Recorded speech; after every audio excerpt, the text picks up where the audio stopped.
We have to understand one thing. Cauvery river water dispute is different from other river water dispute that is existing in the country. The issue is, whenever there is a deficit in the rainfall, issue became big. That is now proven.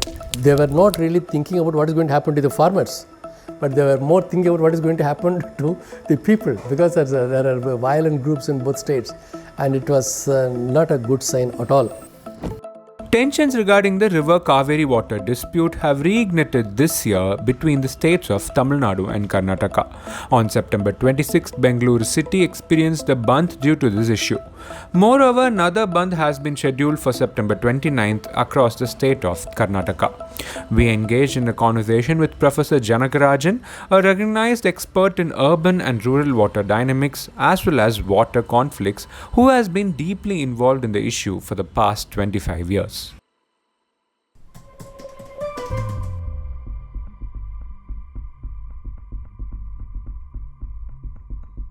It has got a very long history. It started during the British period. So the first agreement between the then Madras Presidency and the Mysore Kingdom was entered into in 1892.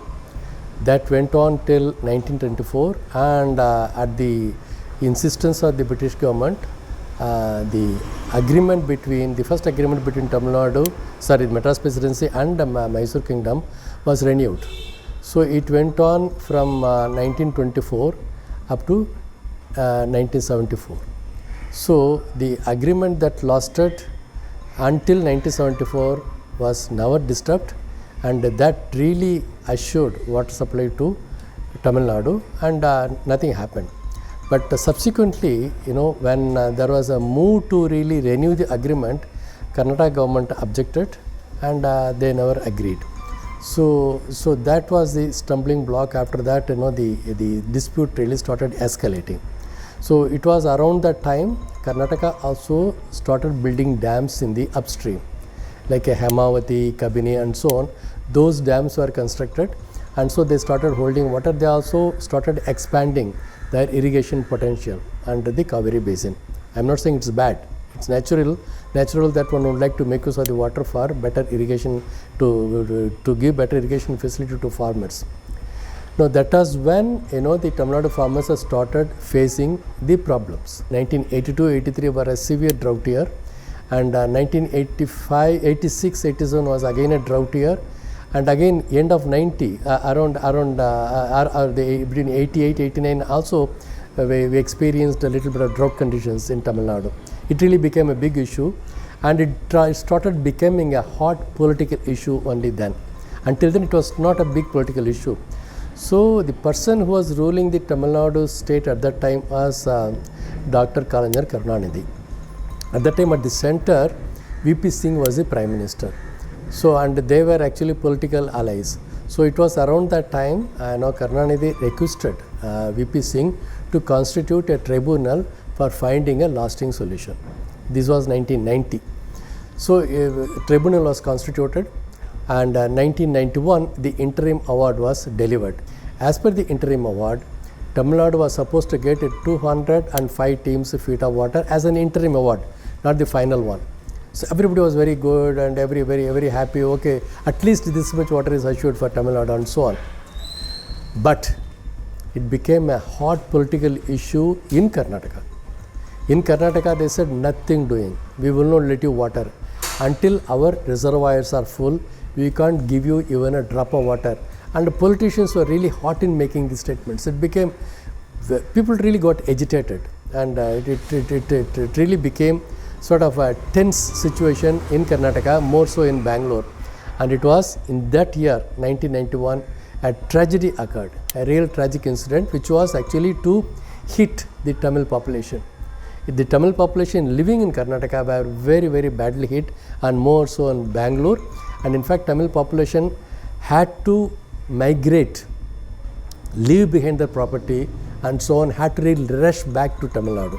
It was a really very sad incident. If you really go back, if you search for this particular episode, you will see that how bad it was. But during the drought year or deficit, rainfall-wise deficit years, there was always a big threat of violence and so on. They were not really thinking about what is going to happen to the farmers, but they were more thinking about what is going to happen to the people, because there are violent groups in both states, and it was not a good sign at all. It took about 17 years to deliver the final award, and in 2007 the final award was delivered, and as per the final award, not 2005, Tamil Nadu was supposed to get 192 teams feet of water. Because it is reduced from 2005 to 192. So they were objecting. So both of them went to the court for a review of the final award.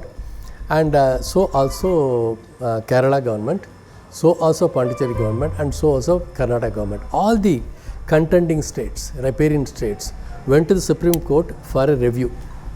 Okay. And Supreme Court sat on it for a very long time. And Supreme Court gave its judgment only in 2018.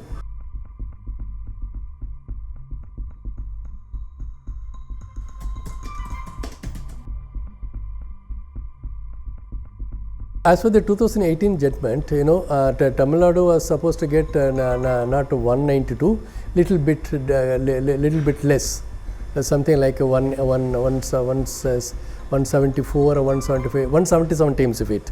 That's the judgment, not 192, but 177 teams if it was supposed to be led to Tamil Nadu. Even then, Tamil Nadu thought, okay, fine, let that water at least come. And as per the judgment, they are also given what is the kind of release of water monthly. There is a monthly scheduling of water that needs to be released every month. Okay, June onwards, June, July, August, up to February. So the southwest monsoon period, June, July, August, September was the main year in which Tamil Nadu was expecting water from Karnataka. But there is also a clause of how to share water during distress years. During low rainfall years, when there is no rainfall, obviously Karnataka cannot let so much water downstream. So there is always distress sharing formula.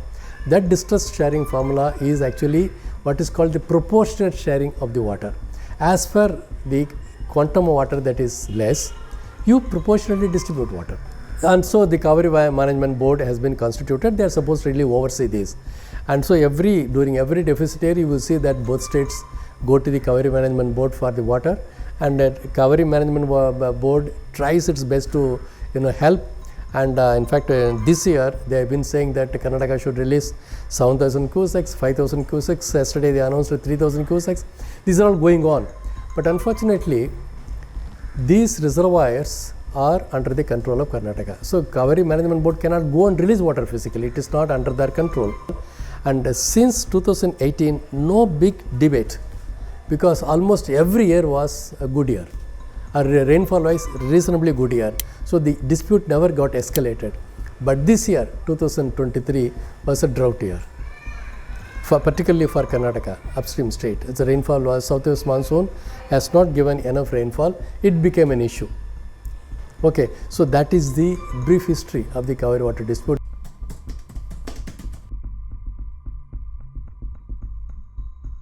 We have to understand one thing. Cauvery river water dispute is different from other river water dispute that is existing in the country. Okay. In the case of many other interstate water disputes, the dispute is over sharing of the surplus water. That is, you utilized a certain quantum of water in the river basin, some quantum of water is still unutilized. Therefore, the dispute is over how to share that unutilized water. In the case of Cauvery, they have utilized all the waters already. As per the available data, at 50% dependability, total water that is available in Cauvery basin is 750 TMC feet of water, but total demand is 1200 TMC feet of water. So the Cauvery basin is a deficit basin. On the one hand, demand for water is increasing day by day. On the other hand, the water supply is either constant or decreasing. Now on top of that, now the issue becomes much more tense because Karnataka wants to construct a dam in the upstream in that territory, a new dam, a new big reservoir with some 93 TMC feet of water capacity at a place called Meghadatu. So at Meghadatu, the Karnataka is trying to construct a huge reservoir.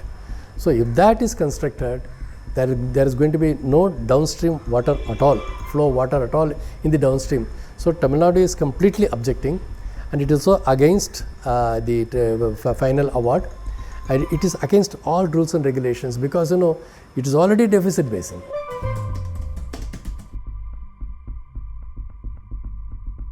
What is really important is to talk about the livelihoods and the food security of the states and the nation as a primary concern, not the politics. So that is something which we really have to really think about. And now this kind of a situation is something really worrying. And this is really worrying because it contributes to completely negative atmosphere in both states. That's not a good thing at all. Therefore, it is very important that it is to engage the stakeholders. So that is when I suggested it's very important for you to constitute an expert committee, a real expert committee, a functioning expert committee with farmers' engagement. And they know they fully know what the problems are the farmers in one state and the other state, and they can have a mutual understanding. Not the political leaders, not other any other stakeholders, but it is the farmers who are the key stakeholders, primary stakeholders, who should take a firm view on this matter. Therefore, an expert committee, a lasting committee should be constituted with the expert farmers from both states who have a larger perspective on the matter. In fact, from this perspective, I started in 2003 an initiative called the Cauvery family. Initially brought together 60 farmers from Tamil Nadu, 60 farmers from Karnataka for a meeting. So at the end of the second meeting, everybody thought, no, let's not disperse, and the farmers from both states were really happy that such a dialogue took place. And initially they were very tense, but subsequently after the second meeting they are very happy. And in 2012 we really could arrive at some kind of a solution of a water sharing formula, and we constituted a committee also. But unfortunately, the pathetic condition was that there were no political approval. Political parties from both states were not approving it. They were not even concerned about it. They have not taken this initiative seriously. Whereas the media coverage was excellent. Hot political issue became now hotter and is going to become hottest. I don't know. So we have to be very careful.